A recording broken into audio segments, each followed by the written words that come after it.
Olá, boa tarde a todos. É, é um prazer poder partilhar um pouco dos nossos conhecimentos com os nossos membros da Igreja, com a nossa Igreja, e agradeço muito o vosso convite.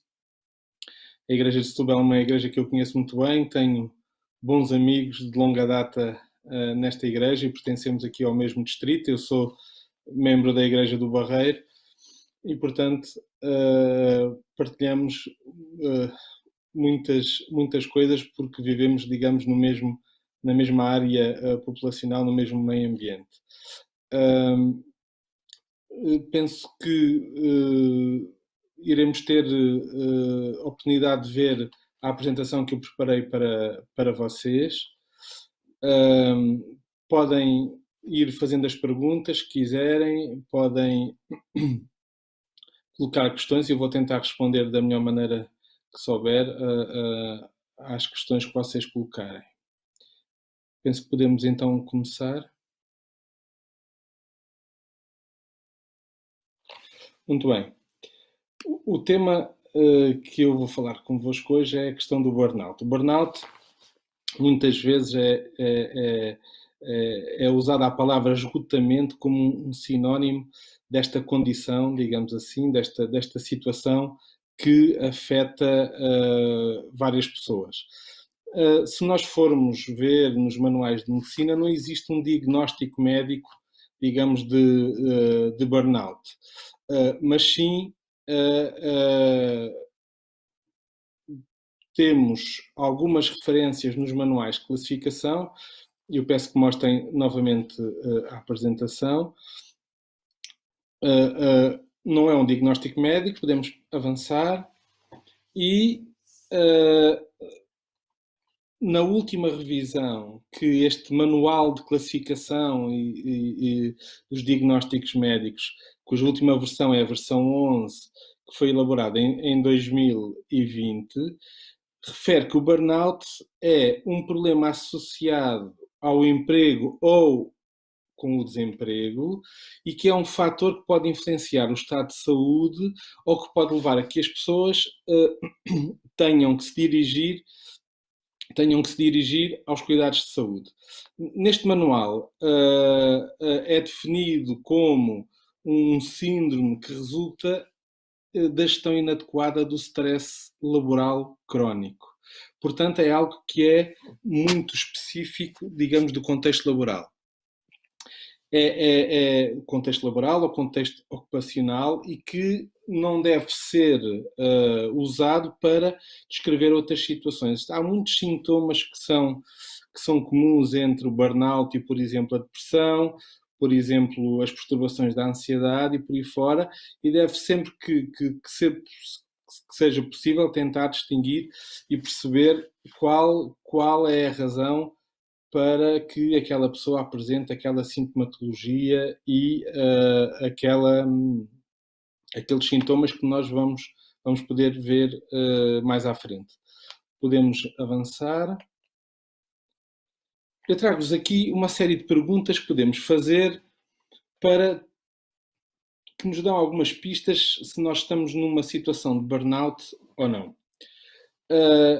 Algumas perguntas como estas. Será que eu me tornei crítico em relação ao meu trabalho?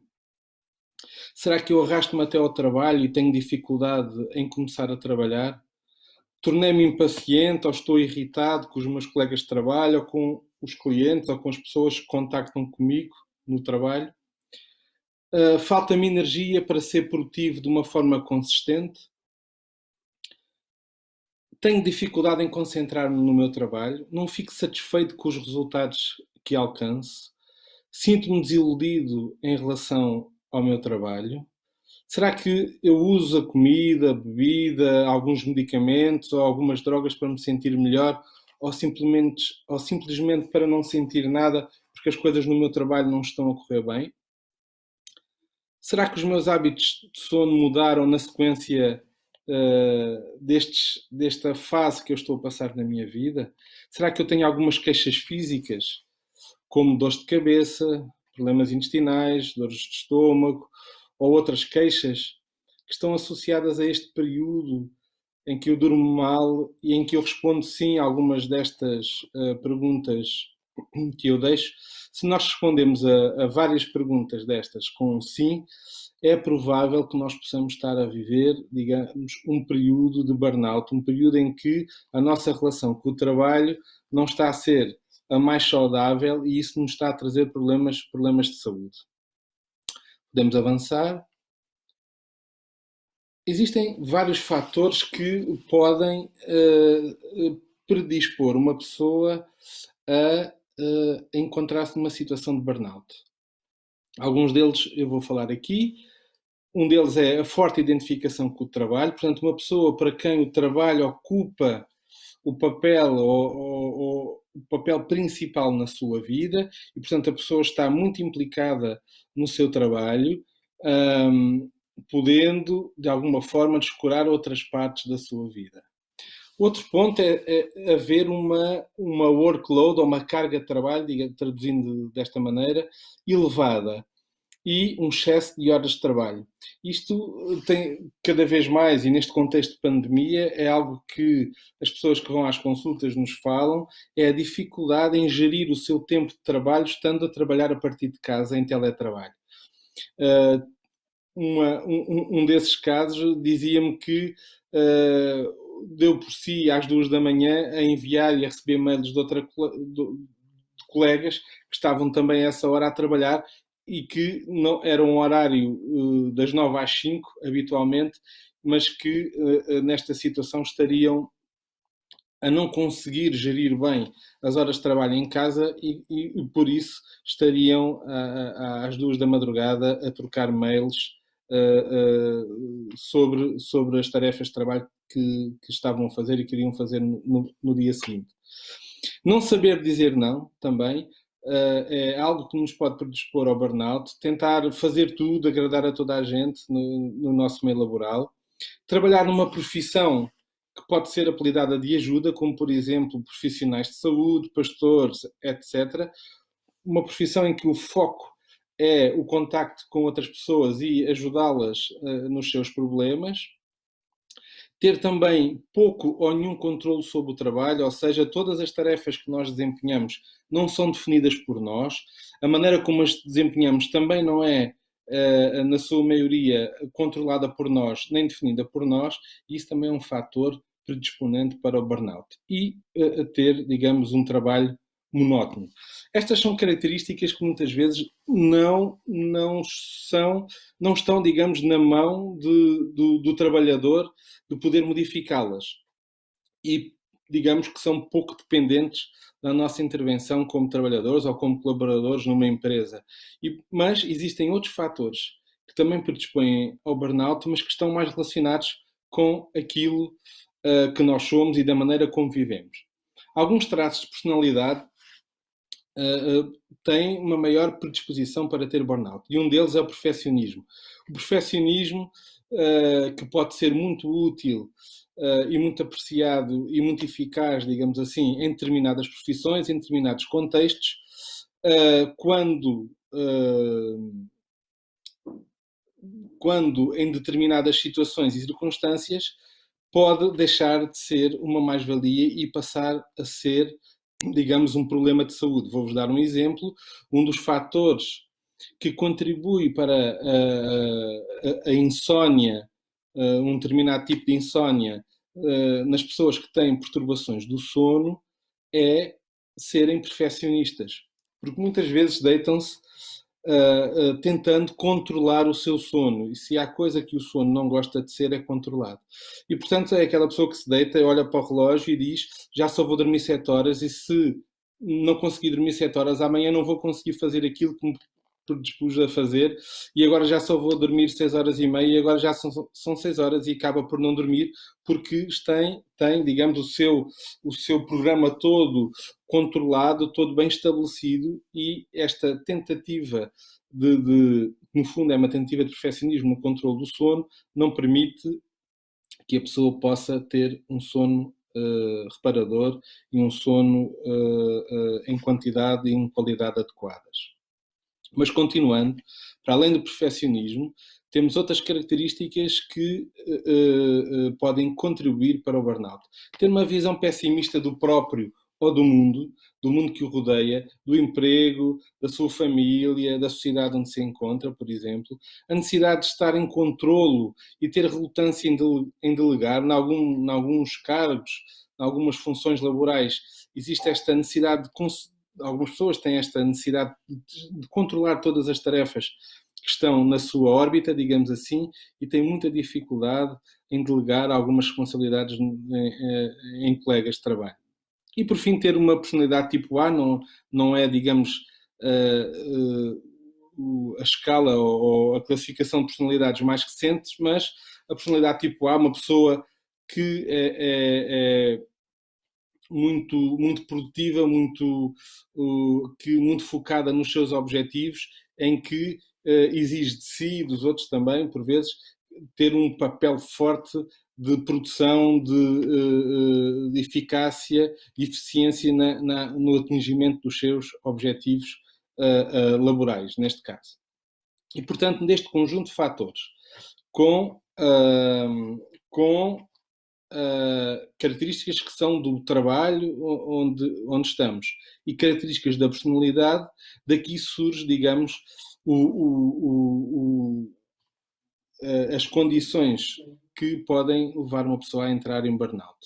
Mas como é que podemos prevenir isto? Há várias estratégias e eu vou-vos falar de algumas já são conhecidas, outras se calhar vão ser novidade. E, portanto, como prevenir o burnout? A primeira estratégia é centrada nas pessoas. Devemos falar com aqueles que nos são mais próximos, discutir os problemas que temos. Estamos a viver um problema no trabalho, estamos a ter dificuldade em trabalhar, em desempenhar as nossas tarefas, devemos partilhar isto com aqueles que nos são mais próximos, com os nossos amigos, com os nossos familiares, no sentido de, por um lado, desabafar, por outro lado, tentar arranjar estratégias para melhorar o que está a acontecer no nosso local de trabalho. Outro ponto é ser mais sociável com os nossos colegas de trabalho, desenvolver relações estáveis e robustas com os nossos colegas de trabalho, sempre possível, limitar o nosso contacto com pessoas negativas, ou seja, todos nós conhecemos pessoas que têm sempre uma perspectiva negativa de quase todos os aspectos da sua vida e estas pessoas, por vezes, influenciam-nos a ter também uma perspectiva negativa que contribui para o burnout. Ter uma ligação com uma causa ou com um grupo comunitário significativo, e aqui nós encontramos o papel importante que a Igreja pode ter na saúde, não só física, mas mental também, dos seus membros, produzindo projetos significativos, atividades significativas nos seus membros que permite, digamos, descentrar da problemática do trabalho dos assuntos relacionados com o trabalho e focá-los nestas atividades, nesta relação entre os irmãos que pode ser vivida através das atividades da Igreja. Continuando, podemos ver que o papel das pessoas na nossa vida através da amizade é fundamental para podermos ter uma saúde mental, fazer amigos, ter relações significativas com aqueles que estão à nossa volta. Aqui, na área das pessoas, nesta estratégia, eu destaco o poder do altruísmo. O altruísmo é, digamos, uma ferramenta, que eu costumo dizer, é uma ferramenta terapêutica, uma arma terapêutica muito eficaz nas questões muito centradas na saúde mental, uma vez que quando nós temos atitudes em favor dos outros, desinteressadas, altruístas, fisicamente o nosso organismo, o nosso cérebro produz algumas substâncias, algumas endorfinas que nos dão um bem-estar e que nos dão, acima de tudo, também uma saúde não só mental, mas também uma saúde física. O poder em servir os outros de forma abnegada, sem qualquer interesse ou retorno, é sem dúvida um meio que ajuda a prevenir o burnout e não só, e outras doenças também do foro mental. Mas não nos ficamos só pelas pessoas. Podemos avançar.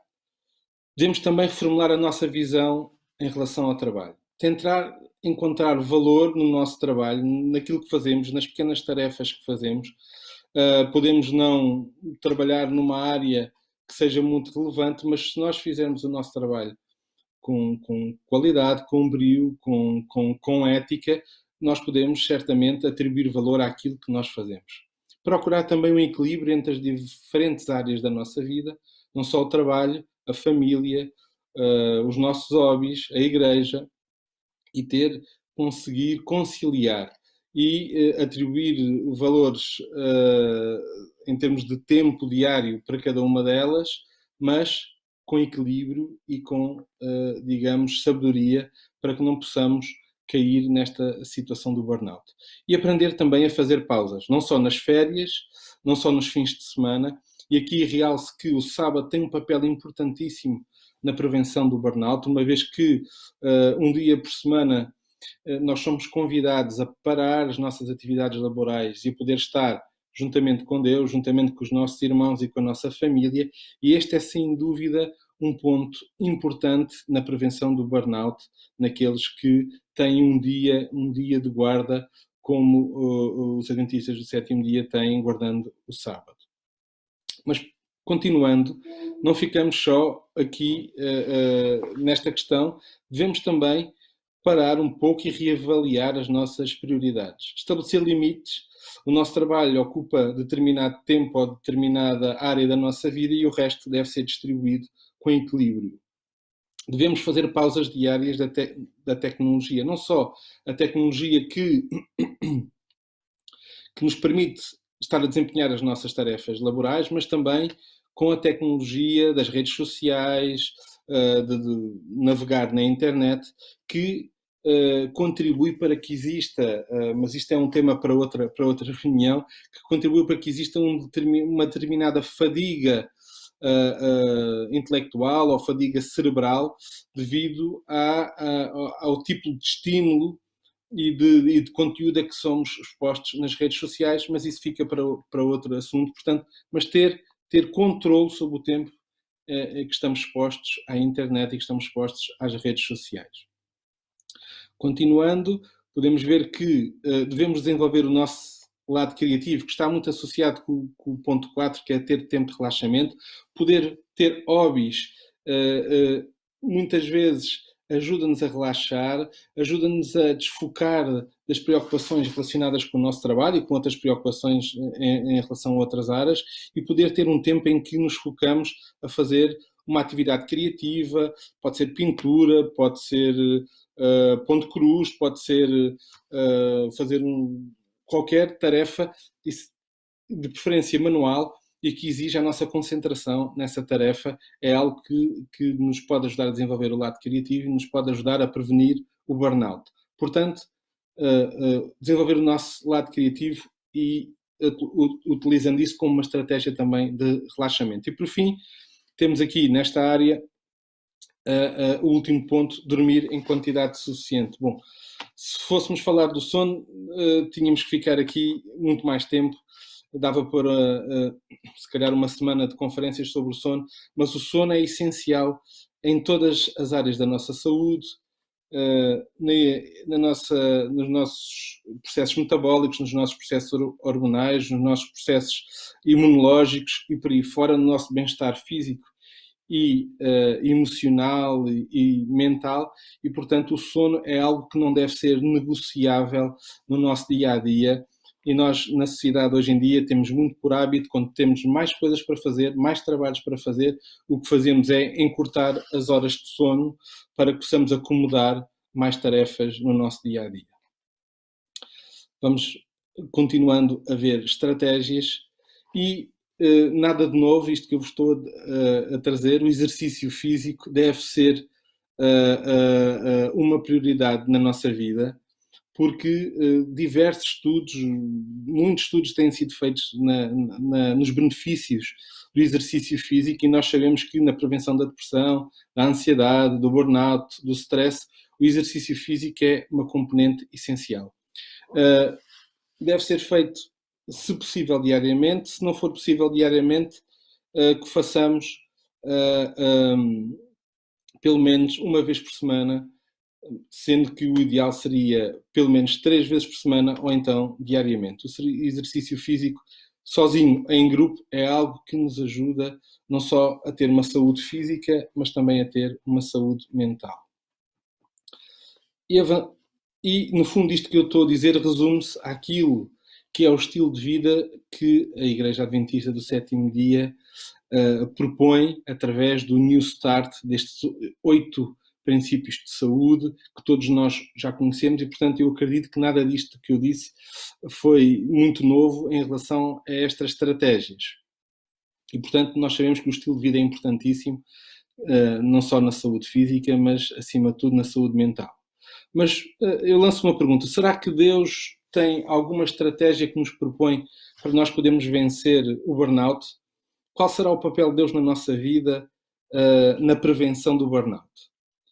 Eu gostava de vos levar até ao livro de Filipenses, no seu capítulo 4, os versículos 4 e 8, no qual o apóstolo Paulo dá a sua estratégia para nós conseguirmos vencer a ansiedade, vencer a depressão ou vencer, digamos, o burnout na nossa vida.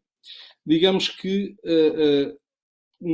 o apóstolo Paulo descreve várias componentes que devemos ter no nosso dia-a-dia, na nossa vida, para que possamos ter uma saúde mental melhor. Eu convidava-vos a ver a primeira sugestão que o apóstolo Paulo faz. E ele começa por dizer: não andeis ansiosos por coisa alguma. Bom, nos tempos em que vivemos, no tempo da pandemia, parece que sugerir isto que é um bocadinho difícil e até desfasado da realidade não andar ansioso com alguma coisa. Mas Paulo justifica porque é que faz este pedido. Não andem ansiosos por coisa alguma. E ele vai descrever porquê. E peço-vos que fixem este acrónimo que eu vos quero apresentar, que no fundo vai resumir esta estratégia que o apóstolo Paulo nos vai propor. E é calma. No fundo, é aquilo que nós precisamos muitas vezes na nossa vida e muitas vezes no nosso local de trabalho e na nossa relação com os nossos colegas de trabalho e com a nossa entidade patronal também. Precisamos de calma. Não só na componente do burnout, mas em todos os aspectos da nossa vida.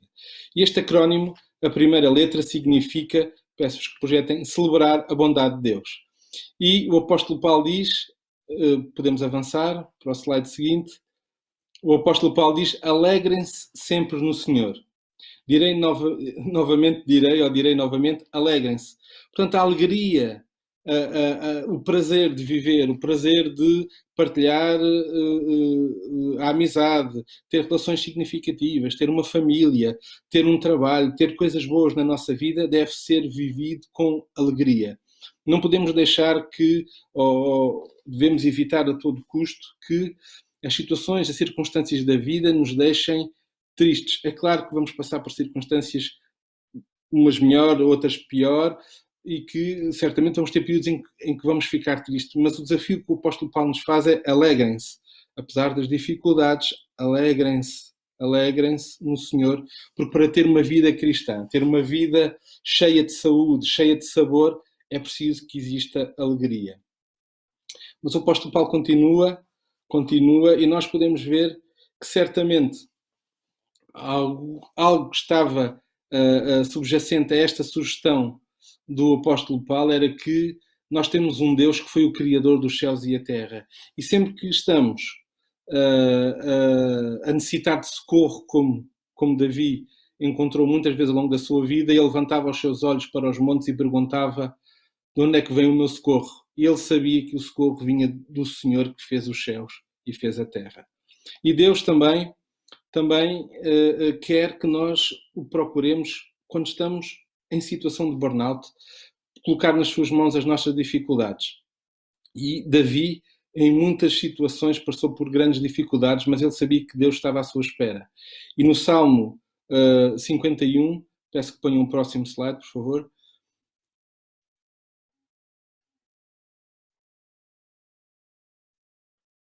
O próximo, peço que passem para o próximo. Então, passamos já aqui para a segunda letra deste acrónimo calma, que é ajuda, pedir auxílio a Deus.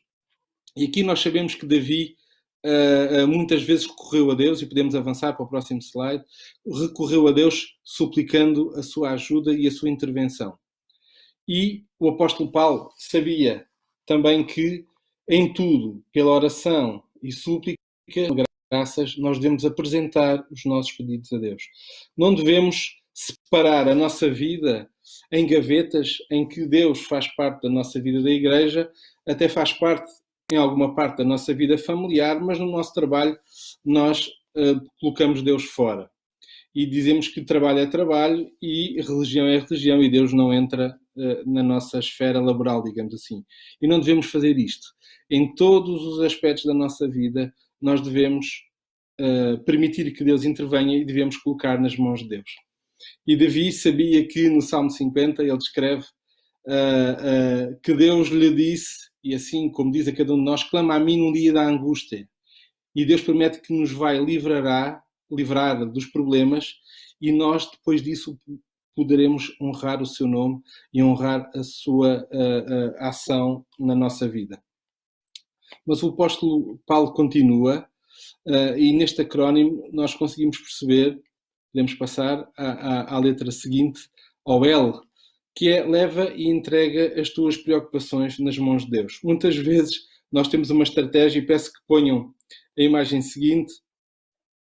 Nós quando vamos com o nosso carro a um mecânico, nós não fazemos aquilo que fazemos muitas vezes com Deus. Quando vamos ao mecânico, nós entregamos o carro e vimos embora e depois vamos voltar quando o problema na nossa viatura estiver reparada. Mas com Deus, muitas vezes, nós fazemos a nossa oração, entregamos os nossos problemas nas mãos de Deus, mas ficamos a agarrar em parte nestes problemas. Não vá a Deus precisar da nossa ajuda para que possamos dar uma ajuda, digamos, a Deus.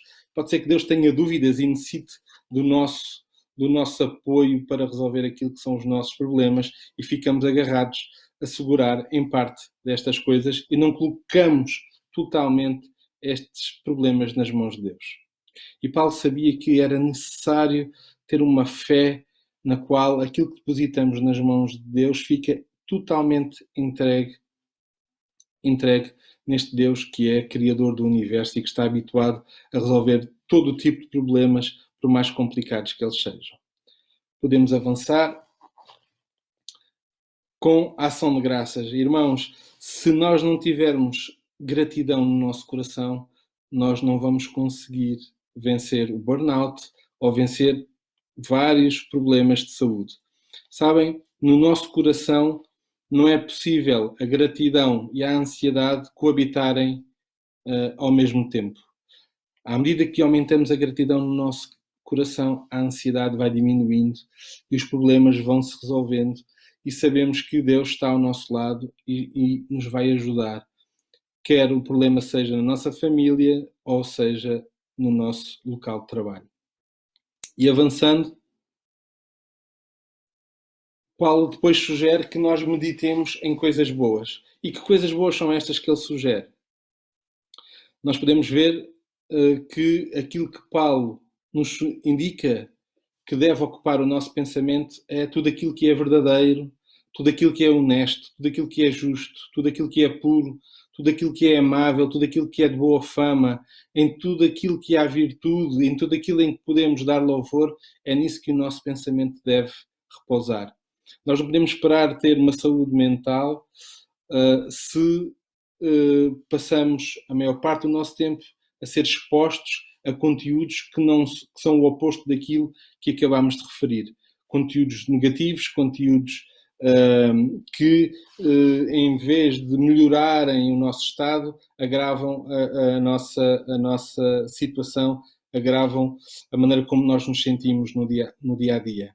E, portanto, devemos alimentar este nosso lado de saúde mental através do tempo que passamos com estas coisas boas. E, no fundo, todas aquelas estratégias que falámos anteriormente de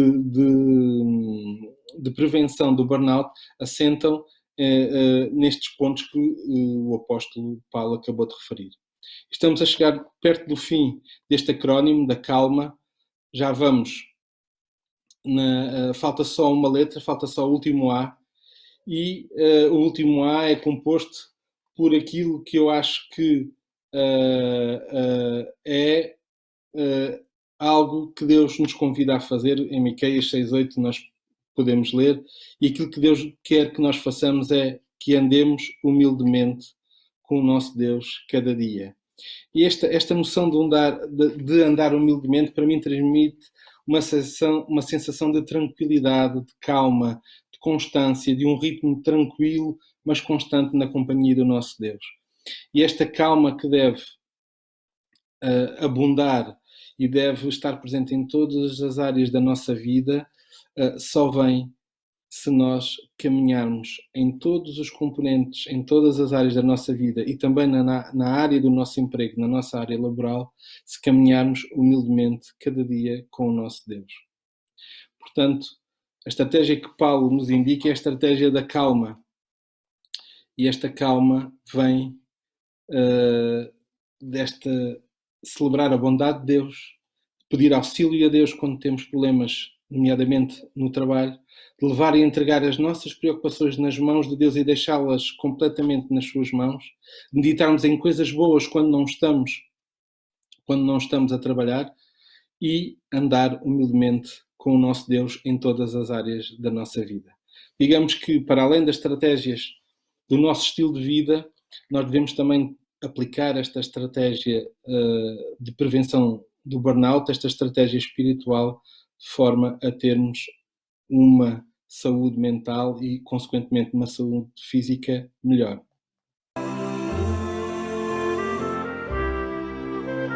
Sim.